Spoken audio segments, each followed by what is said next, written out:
we're introducing the grief episode, which we recorded last November. And Yes. unfortunately, not a lot has changed. Oh, So there's that. Still so much to grieve, if not yes. more to grieve. But as we were figuring out what we were going to release when and Mhm. recorded our liberation theology podcast, this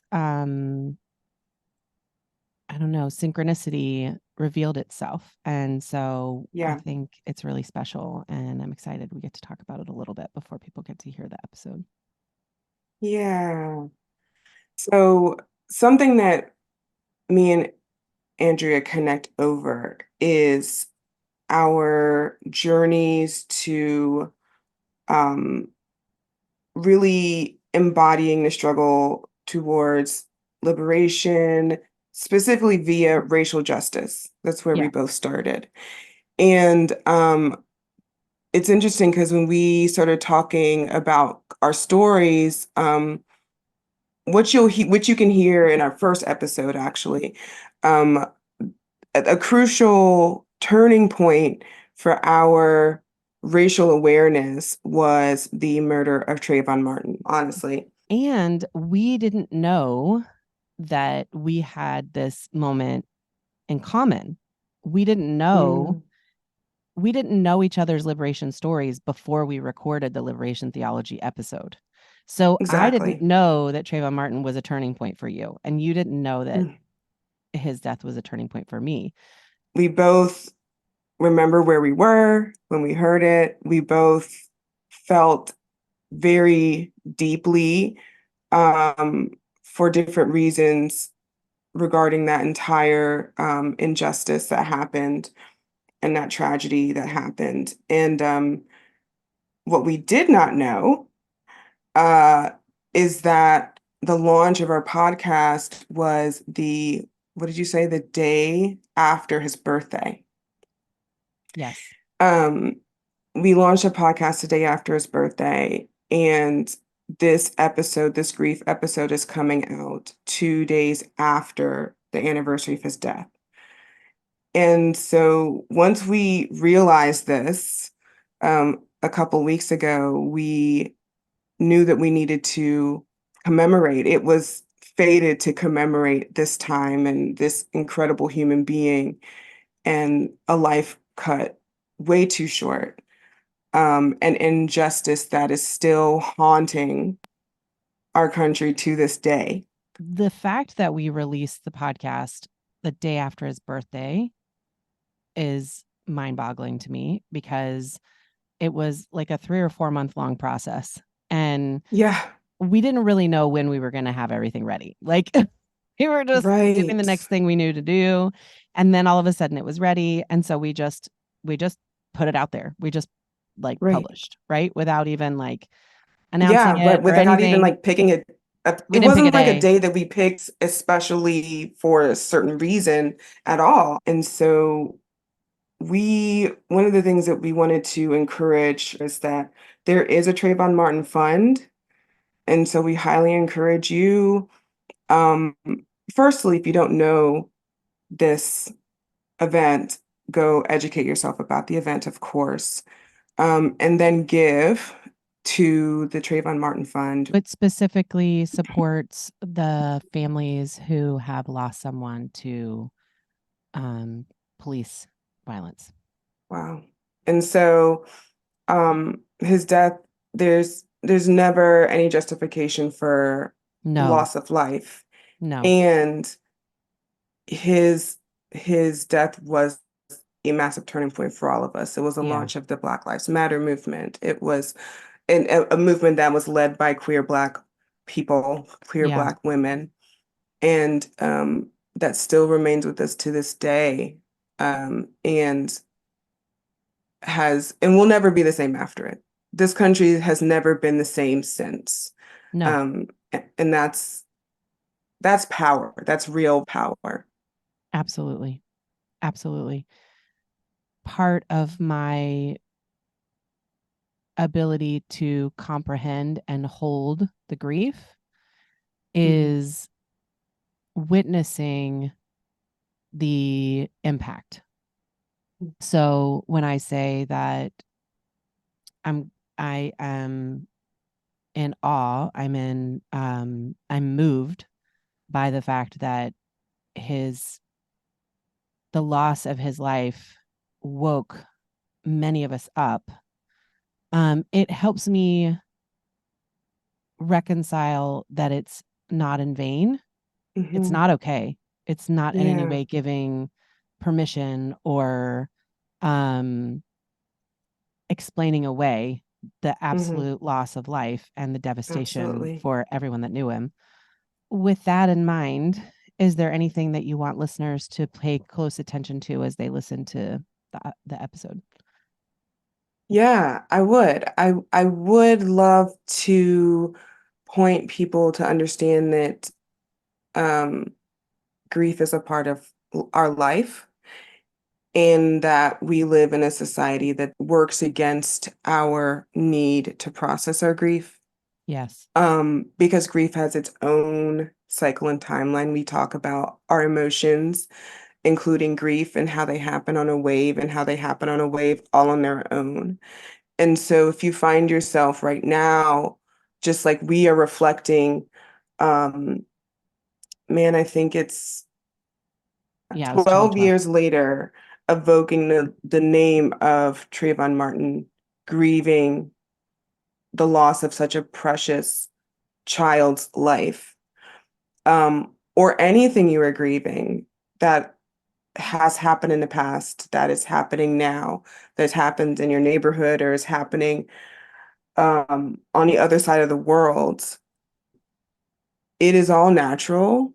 It is all important.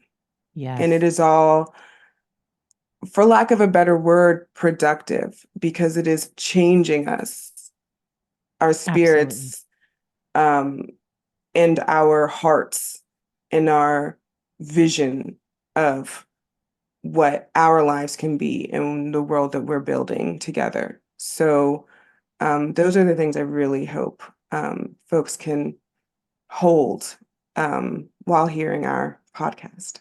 I love that so much. Well, without further ado, we give you the grief episode. Yes.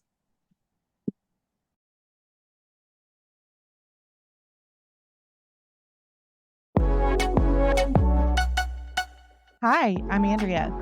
Hey, y'all, this is Courtney, and welcome to the Human Design and Liberation Podcast. This is a space where we explore how human design and liberation theology intersect with the past, present, and future, with the intent of sharing the beauty and pain of the human experience to encourage you in your liberation journey.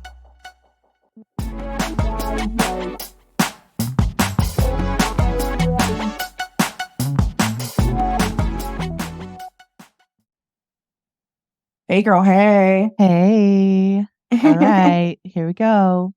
Welcome back to HD and Liberation. Hey.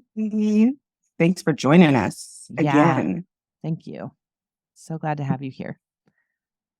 So we were just talking about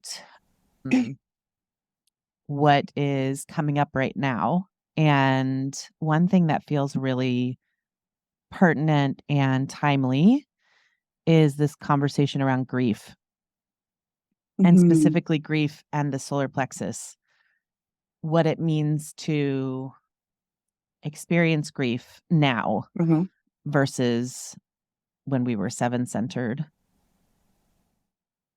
And also just in light of winter and the holidays and several ongoing wars, conflicts, mass extermination of groups of people. Yeah. There's a lot of collective grief layering with individual grief. Yes. Communal grief. Yeah, it's a heavy time. It's such a heavy time. It's for those folks who follow what's happening astrologically, the Pluto return for the United States is almost set back to where it was during our revolutions as a country. And so you're seeing that reflected in the intensity to the point of belligerence of our current government right now. But yeah, I think you nailed it. Like the personal and the collective, past and present, recent past and present grief, struggle, suffering that is happening right now is very real. And we're never going to be without grief. I don't even think that's the point. I don't think it's the point I think that's a very like kind of capitalistic idea that we can progress out of pain. Yeah. Or even, I think, even more harmful, I think, is this idea that grief is not productive. Yes. Yes. And I understand where it comes from. If you think about thousands of years ago, stopping to grieve put you at risk of death because there were existential threats, right? There were maybe lions and tigers. And bears. There were There were potentially other tribes, right? There were real threats to if you had to lay things down to grieve, then you weren't able to gather the food that you needed to gather or whatever, right? But if you look at native indigenous cultures, there are very specific grieving practices that have been around for thousands of years. Right. And those practices were held sacred. Yeah. It's really only the Industrial Revolution and post-industrialization that those practices have been abandoned, have been shamed. And there's just so many layers of harm done in that abandonment. Yes. Yeah, this is so interesting. I was just having a conversation with my dad yesterday about that idea of productivity. And it's interesting that we did not plan on having a conversation about productivity while we're talking about grief, but I think it's important because that's our reality. This reality has pitted those two things against each other, right? Like our human processes, like our human emotional processes and being of use. Yeah. And we were just talking about this idea of productivity, and someone that I love is struggling because their work is not as consistent. Their salary, but their work is not as consistent as they think it should be. And so they're like struggling with this idea of, I have a job, I'm being paid, but I'm not sitting and producing every day. I'm not being given things to do every day. What does that mean? Do they still need me and want me? Like how secure, that kind of thing. And that's all I told my dad that. Yeah, that's definitely an industrial revolution construct, right? Yeah. And it connected in my mind to something I read about the conveyor belt, like Ford and the conveyor belt, and why that was such a pivotal moment in how we work and produce is because the speed of production was taken out of the hands of the expert, the one who was crafting. Right. And it was mechanized. So now the people on the conveyor belt have to work as fast as the speed of the belt. they can't work at their own pace anymore. Which the belt is determined by the ownership, right? The belt, like this is where we get into the outer authority situation, right? Exactly. This is where, like, this is what conditioning looks like. This is exactly what conditioning looks like. Yeah. And so bringing it back to grief, when we have large emotional experiences like grief, pleasure, I think, as well, joy. Well, they're bedfellows, right? They exist within the same center. Like they're both a part of the solar plexus. Yes.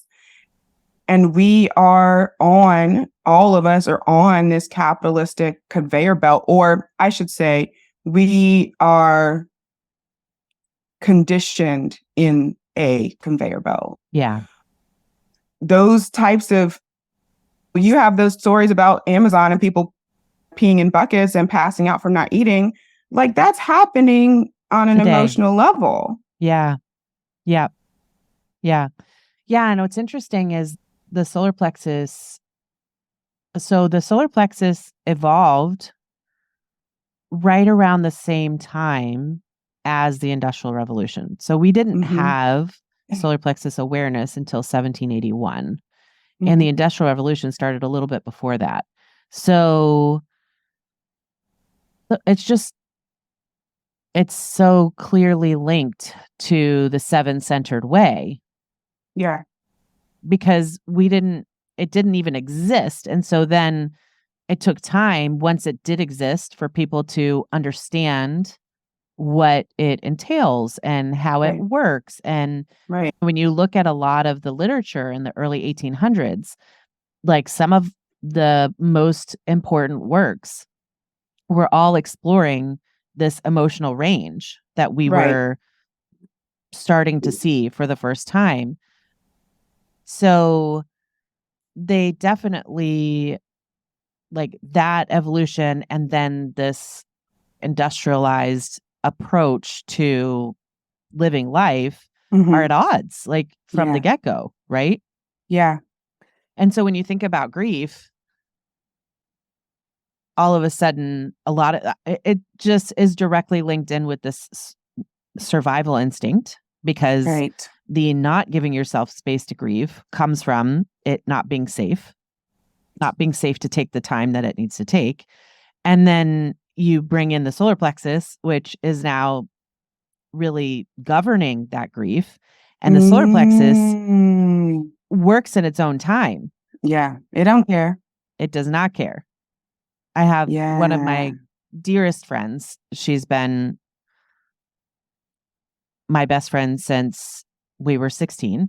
She has a defined solar plexus, and she is convinced that she's broken because she feels things so deeply. And human design has really helped me understand, like, that is your process. And the world is not set up to support you in that process. Yes. Let alone patriarchal family structures and all the rest of it. It's really something to hold and be gentle with, and also to make space for, right? Because we still have this survival energy going on.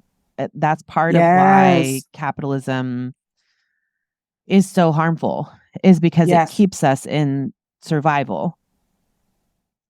So recognizing, okay, I can't grieve this right now because I need to be at work, or I need to make money to keep a roof over my head.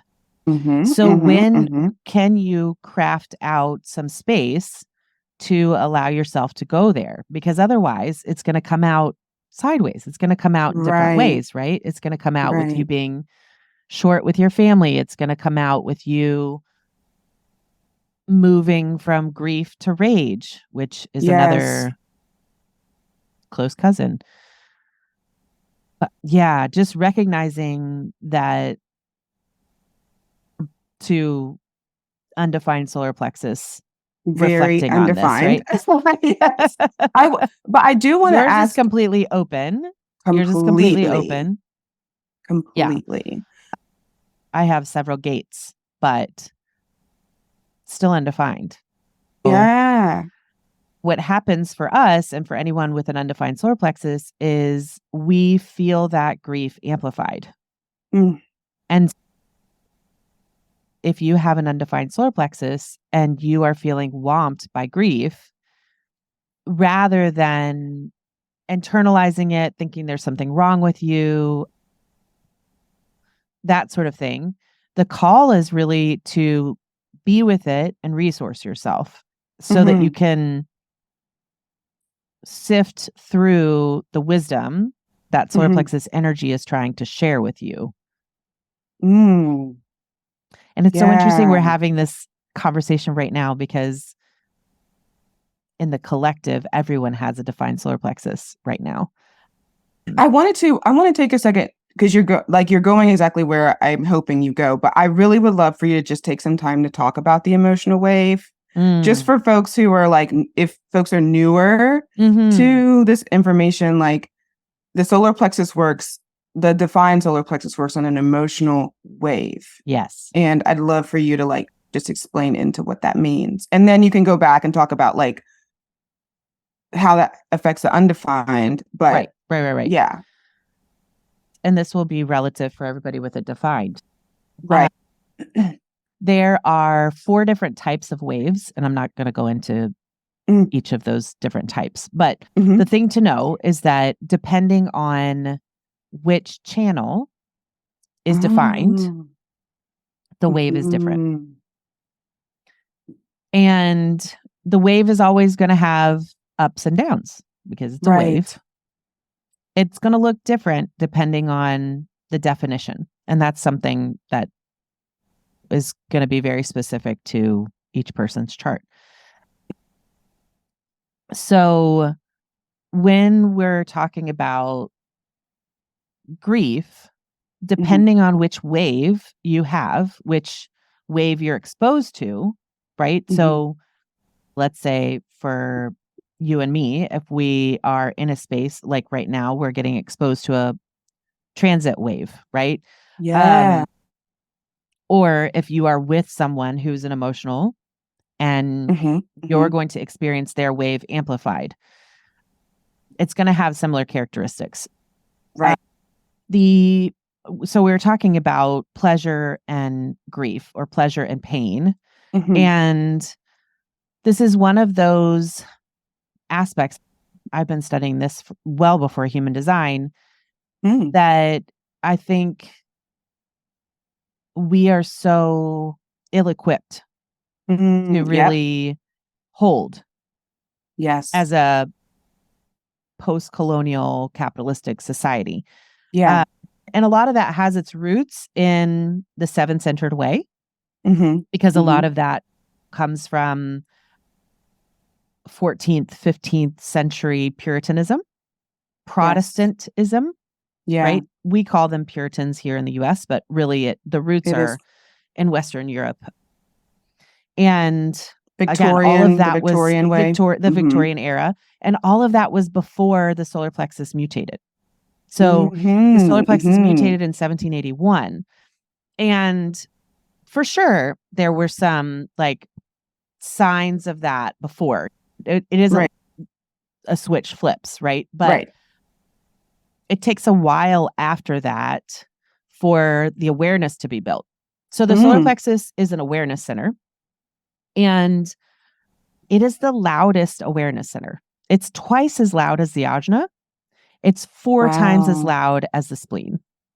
Yeah. Wow. So I think that, especially as it relates to grief, the thing to grapple with for us as a collective right now is that the fact that we are non-functional with the amount of death that's happening is actually healthy. Oh my God. Yes. That is actually a healthy expression of the solar plexus, because it's fucking loud for a reason, because we are designed right now to be in communion. We're Wow. designed to be in communion and to express. That is the definition of being a human right now. Be in Wow. communion and express. Wow. And so when you have these legacy energies completely interrupting the possibility, right? The violence is preventing people from being in communion or expressing because their lives are being cut short. Yeah. And they're in the not self. It's coming from the not self, right? It's coming from fear, extraction, extortion, all of the energies that lead to death. The solar plexus is super prominent right now. And so when we're going into a moment where the US right now, we're recording this early December. Yeah. We're about to go into the holidays, right? People have time off. People are going to be with their families. These are all things that can trigger an emotional response. Like all of a sudden, the things that you have been avoiding are going to whomp you. Yo. If you haven't started feeling that yet with Mercury in its retrograde shadow right now, you will. Yeah. I would love to. I know you're on a roll. And one thing that I think is that struck me most about understanding how the solar plexus works and the emotional wave and the experiences that we have emotionally is that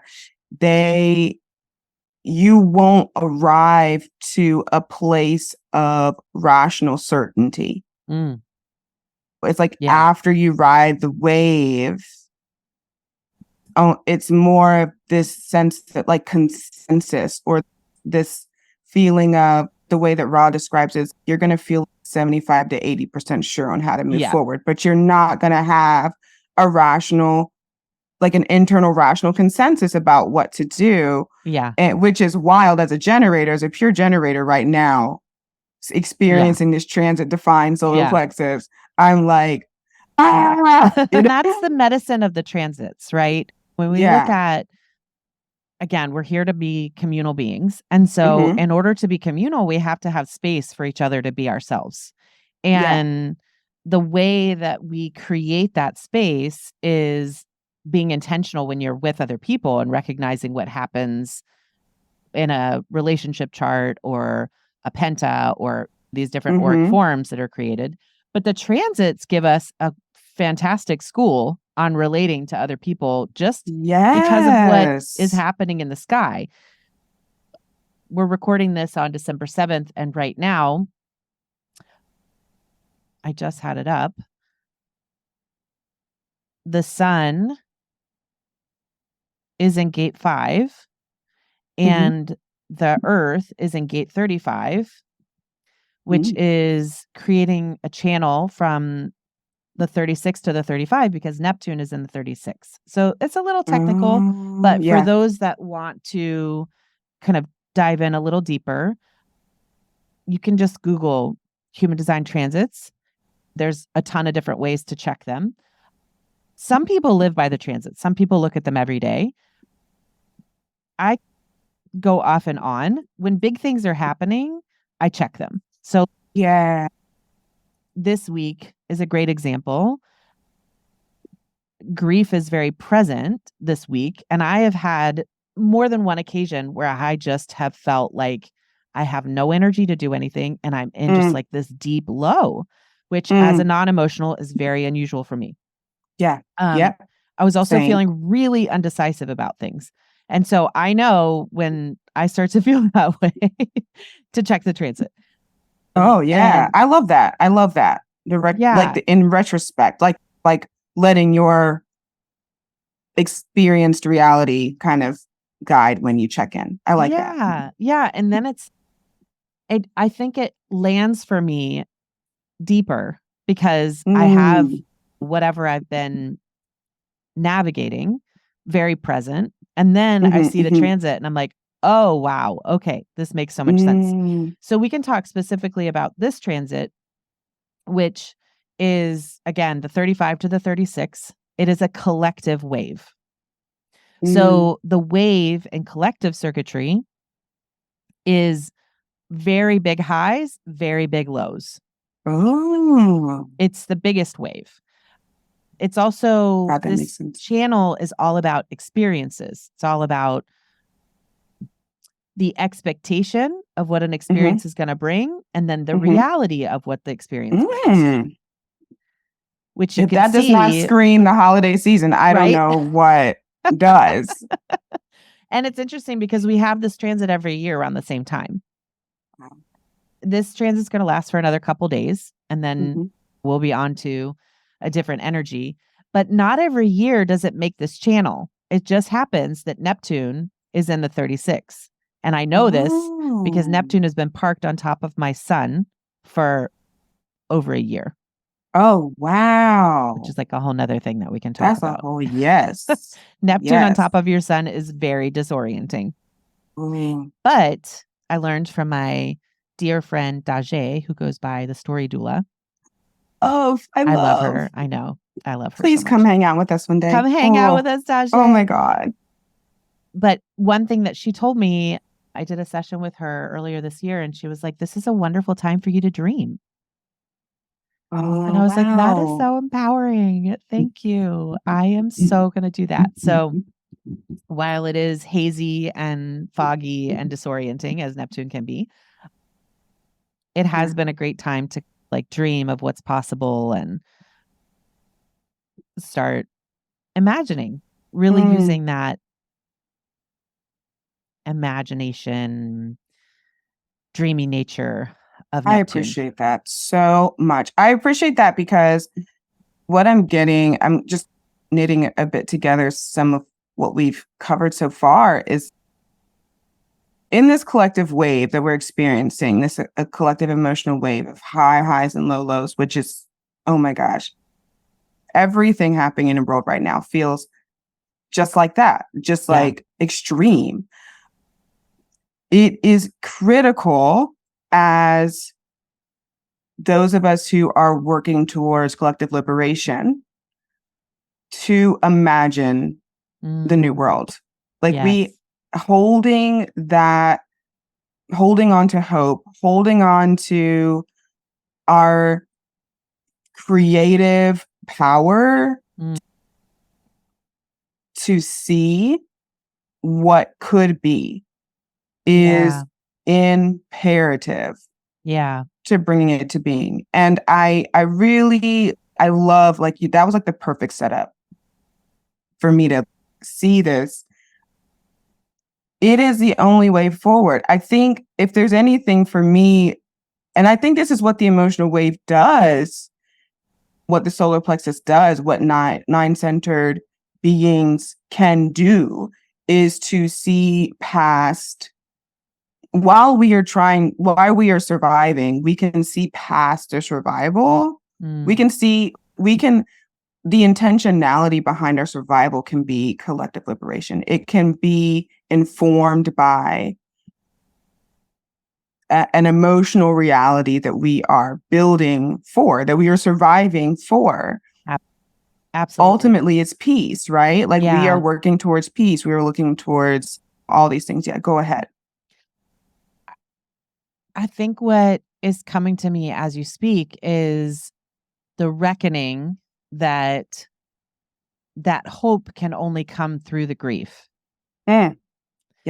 If we can't allow ourselves to truly move the emotion, to let the emotion move through us, whether that means crying or whatever ways that you use to move emotion, then the hope is going to continue to elude us.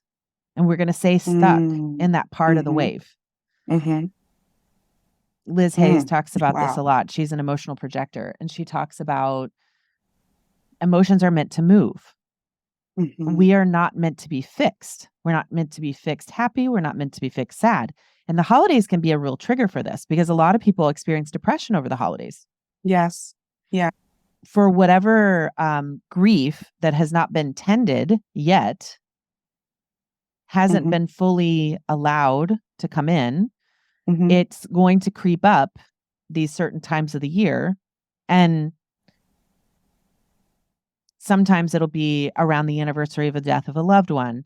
Mm. The holidays, because we have so many childhood memories, and because often that's when we're most present to a loss, a recent loss, or maybe not Mhm. recent, right? Mhm.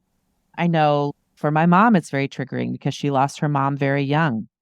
Mm. And the holidays remind her of those younger years and Yeah. the many Yeah. years that she's had without her, right? In general, I think also for the Northern Hemisphere, this time of year being the time of year with the least sunlight, it is Yes. literally the darkest time of the year.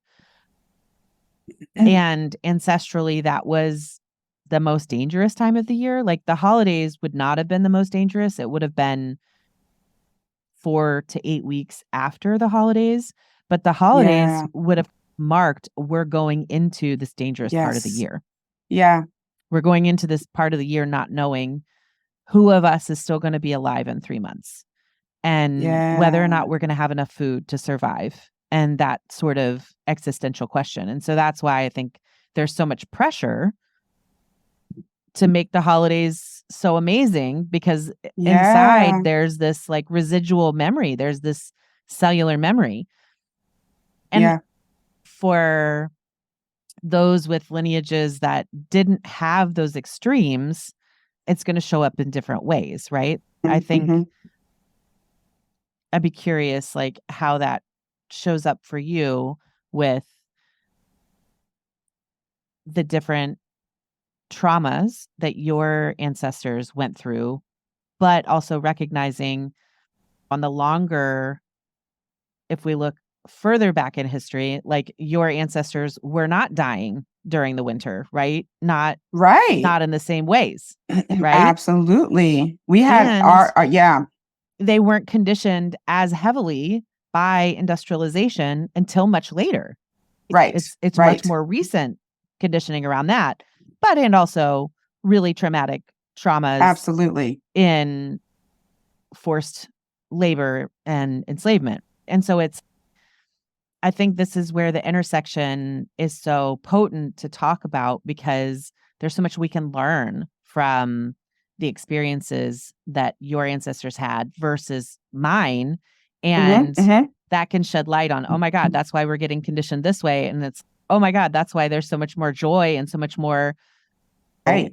freedom and communion for Right. your ancestors.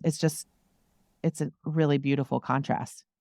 I appreciate that. And I see this is one of the things that I think is really interesting that's coming up for me is as you're describing these festivities before this darkest part of the year, this, I guess, the barren part of the year, right? Where Yeah. everything you've done or been able to do the first several months, at least like you're saying, in this Yeah. part of the world and in the US kind of specifically, is supposed to sustain you through this dark, barren season. And you said that this collective wave, this transit happens every year. And what it triggered in me is one of the most devastating things about the Industrial Revolution and the Enlightenment, all of that stuff. Like what I think by God's grace, we evolved in 1781 Yeah. to break down what we built during the Yes. Industrial Revolution as quickly as possible is the individualism. Mm. So we are conditioned in a society, in an individualistic society, and we are going through a collective emotional wave.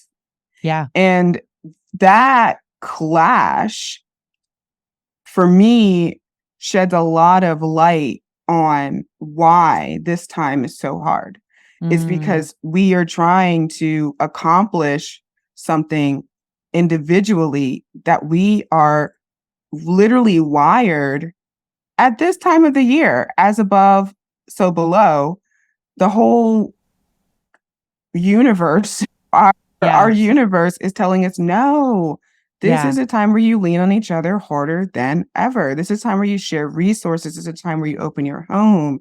This is a time where you go to others' homes. Like, I was going through a bit of a hard time a couple weeks ago, and I was talking to my friend. I was like, I just want to see my dad. She's like, yeah, go snuggle with your dad. Get that good like dopamine, just like serotonin, feel oxytocin, good. All the things. All those good things. Yes, that's how we are literally wired. And this is how creation was built to work.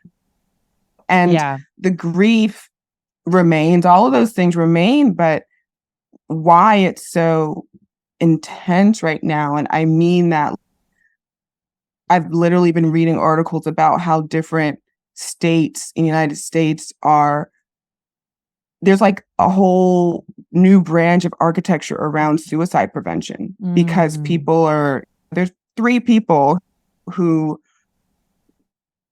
died by suicide at Disneyland in California this year.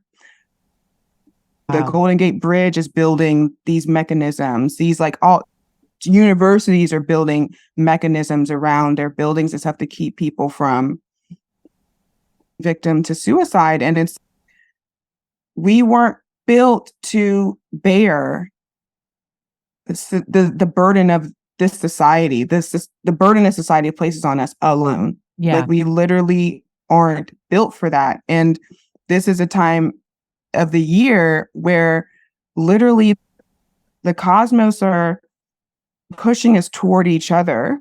To share this load, and our society is finding every single way possible to tear us apart. And it really is just something that feels it feels obvious now, now, sitting with you. But our solar plexus is picking up on the bullshit. It's totally 100%. And that's part of what the solar plexus does, is it's picking up so many different layers that we don't even really have language for yet. And it's interesting because we're talking about the transit this week, right? This collective wave. And Neptune moves really slow. And so we have had Neptune in gate 36 for years now, at least 3 years. But it's not like this always. And so we're not always going to have this connection this time of year.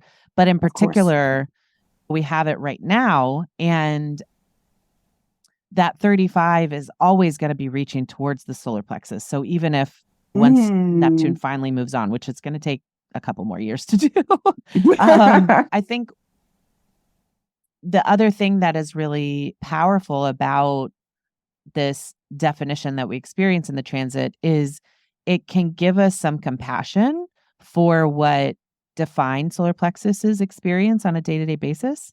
It gives us a little window into their lived reality, especially for your partner. I think he has this channel. He has that channel. He has he has that 3635 channel. So we're all feeling what he feels all day, every day. And the thing to know is that it's just a lot. It's a lot to hold, especially in a society that hasn't evolved to support it yet. I just wrote a lot on his chart. 36, a lot. It's a lot. I love you, babe. I'm so sorry. So really just gets back to resourcing, right? And so what are some things that we can do to make space for these big feelings that are coming up, this big grief that is coming up, that is wanting to be felt?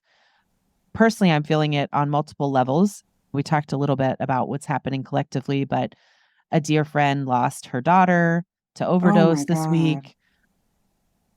I'm so sorry.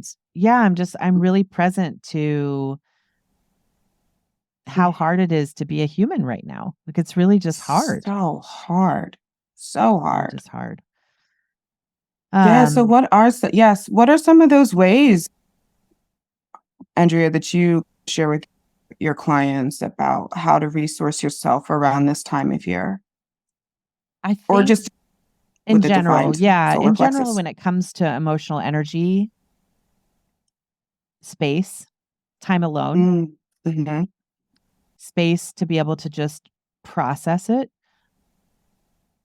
nurturing your inner child, really just asking your inner child what they need, Mhm. always communing with other living things that don't have a solar plexus. Mm. Plants, animals, that is a great way to co-regulate. Mhm. There's a whole lecture that Ra has done around the power of plants and how really you have to touch the plant to get into the plant's aura, but touching plants really helps regulate your own energy and helps to mimic that natural energy that the plant is giving. And it just gives like a whole new perspective on tree huggers. I don't know. Yes. Listen, I hope Bex is listening, of course. I am sure Bex will listen. But we did a girls' trip. I guess it's been 2 years now. A year, 2 years, last year, and we went to DC, and we went to go see the cherry blossoms. Yeah. And there was one. There was like one in full bloom. It was just the wildest season. But we all went and it was so beautiful. And we just all hugged it. And we were like, oh my God. And we each took a picture of each other hugging the tree. And every time I see it, it was just, I'm a kid of the 90s. So tree huggers, we just made fun of tree huggers. Right. Tree huggers save the whales, blah, blah, blah. What is this? But I did it and it was visceral. Yeah. What happened to my body? Yeah. It just, I let out like just this, like this sigh of just, it was so just pleasant. And it just felt like breath. It felt like ease. Yeah. Yeah. What happens is that your body gets some support from the life force of the tree to process what it's having a hard time processing, or any discharge or any layers that need to be moved, that movement. Re-synced. A lot of my clients love to garden, I think, for that reason, or they love to work with like herbal medicines or make teas, or there's just so many ways to weave it in. But those are really beautiful tools to bring in to this time of year. And then also just honoring the path that your lineage has taken, right? Just like spending some time asking for stories or going through photos, or just really being intentional about witnessing, because there's tremendous power in witnessing. Yeah. Things happen because we're meant to learn from them. When we witness, then we allow those learnings to actually take root, and we start to stop cycles and live more fully outside of these learning cycles that we can get stuck in. Yes. Like literally my Chani app is, now's the time to ask for stories. Now's the time to, and if you have the bandwidth, or if I have the pull to choose difficult stories, I can, but even the light ones, even the cutesy, like that one story that your mom or dad tells you about bringing you home from the hospital. Yeah. Literally every time they see you, every single time, over and over again. Like you just might need to hear that. You might just need to call up a parent and be like, can you just tell me that story again? Like, how big was I? Big as your forearm? And then what did you do? Yeah. Put the cap on me or whatever. Like that, like those types of things, they're grounding. Erasure of your ancestry of your heritage, of your history, is a very important part of the capitalist society. Yeah. And it's not just, I know that many people imagine the indigenous peoples and Black African American peoples as the primary examples of that. But literally, if you came into this country, if you're in this country, period, your real, true heritage is actively being erased or ignored or Obscured. obscured or rejected all the time. Yeah. White, Black, brown, Yep. Asian American from the Yeah. Swana region. I'm telling you, I cannot stress that enough. As a writer, as someone who literally, that's what I do. That is, I don't know what channel that is. I'm not looking at my chart right now, but that channel of I look at the old and I pull in like the truth that we can hold right now as part of who I am and what I do. And so because that's what I do, I understand, I see all the time the ways that all of our true selves, our true stories are being obscured and exploited and gaslit every day. Yeah, it's tough. But there's so much beauty to be found too. Like once you go on that journey, and I'm speaking especially to those listeners who identify as white, when you dig below the tragedy of the things that your ancestors have done,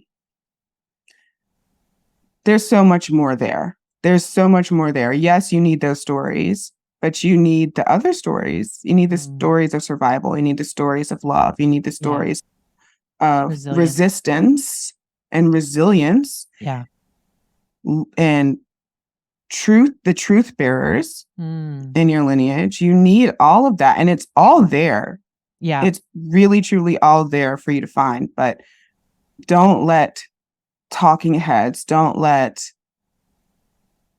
people intent on defining you, which the conservative GOP party is very intent on, on pigeonholing and boxing us in and being able, like, taking that power of self-identification away from all of us. Yeah. Don't let their fear-mongering keep you from exploring who you are, your own history, your own heritage. Yeah. Because there's power lying there. There's empowerment in that space that they are intentionally keeping you from. Yeah.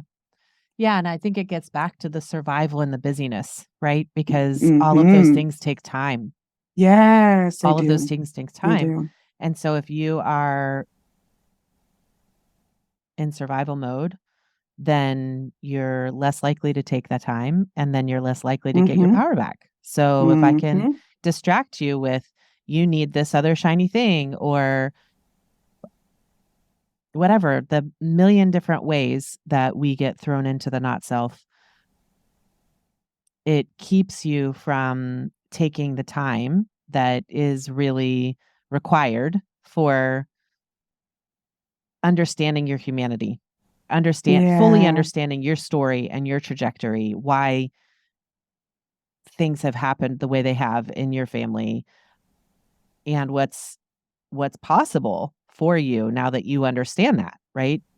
The cool thing is, strategy and authority is always going to bump you up against that. Like, you don't even have to go and try, right? If you're listening to this and you're like, I don't care about, I'm not having a sacred response to my family's history, that's fine. Like, when it's time for you to dive into it, you will respond. Or if you're listening and you're like, wow, I've never thought of it that way, and now I'm feeling really curious, follow that response. And absolutely, what's really beautiful is that your timing, whatever that is going to lay it out for you. So for me, I didn't understand the power in understanding my ancestors. And that was really opened up for me in 2020. That was really when I went down the rabbit hole of just really understanding my lineage. And it's so funny because in multiple like workshops and courses, et cetera, that I've done since, there's always this joke of white people always think that they have a Native American ancestor, or white people always think, like, and every single, or they think, oh, my great grandparents were immigrants, or there's always these assumptions, and every single one of those is true in my case. Like, I definitely thought that on my dad's side that we were only 3 generations US. No. Oh, wow. Like definitely 11 or 12 generations on both sides. Both sides. So you landed on me? I'm just kidding. You were in the Mayflower? No, I'm just kidding. Close to it. Definitely really close to it. Wow. Yeah. Like literally early 1700s is as far back as I've gotten. Still in the US, in Maine, in Massachusetts, in Virginia. Oh yeah. Yeah. Yeah. Incredible. It's wild. And what that does, or what that did for me, was it opened up grief and more capacity for me to hold the complexity. Right. And I think that is part of the disservice that post-colonial capitalism does to us, is it really shrinks our capacity for complexity. It shrinks our ability to hold all of this myriad of emotional intelligence that the solar plexus is bringing, whether you have the capacity or not. And so if you don't have the capacity, you just get shut down by it. And it's going to keep happening because this is the age that we're in. And so you can make that choice, and also don't blame it on other people, because it's up to us to build that capacity. That part. I really appreciate the way you said that. It's up to us to build the capacity to hold complexity. 150%. And that's why we're doing this. That's why we're doing the thing. Yes, that's why we're doing the thing. Absolutely. Oh, that was so good. This whole conversation has been so good. It really has. We don't take notes, y'all. This is not written down anywhere. Nope. No, this was good. I needed this today, honestly. Yeah, I think we all need a little tune in before we dive into the darkness. Yeah. It's going to be build beautiful, up. Yeah. It is going to be beautiful. And we both can encourage you to, if you haven't considered that you have the power to increase your capacity to hold complexity, I think that's just something to really spend some time with. If it moves you, if it hits you, to do so, because bottom line, we're in a complex time, and it's not going to get any simpler anytime soon, just like you said. But even going back home, going back to your hometown, going to a new place. Maybe you have parents who have remarried or dating, or maybe there's one parent there instead of 2, or no parents there, and you're going to a sister's home, and it's like the ways that our traditions and our expectations, exactly like you said, aren't there.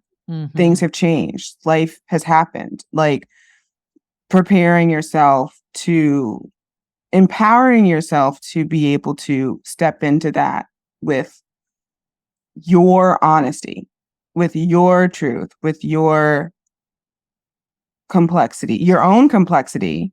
Yeah. Embracing that, I think, is like a really beautiful way to use the time we're leading into the holiday season. Yeah. I love that, friend. Thank you. Thank you for ending us with that. Oh, thank you. This was so good. So good.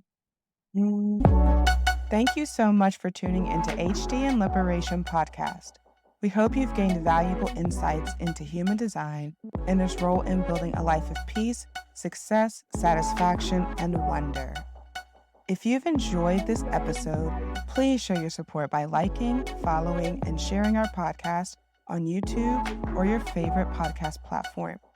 Your engagement helps us reach more people who can benefit from this wisdom. For exclusive content and to join our thriving community, consider becoming a Patreon member. Your support allows us to continue exploring the depths of human design and its potential for life and community transformation. Stay tuned for more fun, thoughtful, and impacting discussions. Together, we're unlocking the path to a more liberated and authentic life. Thank you for being part of HD and Liberation Podcast.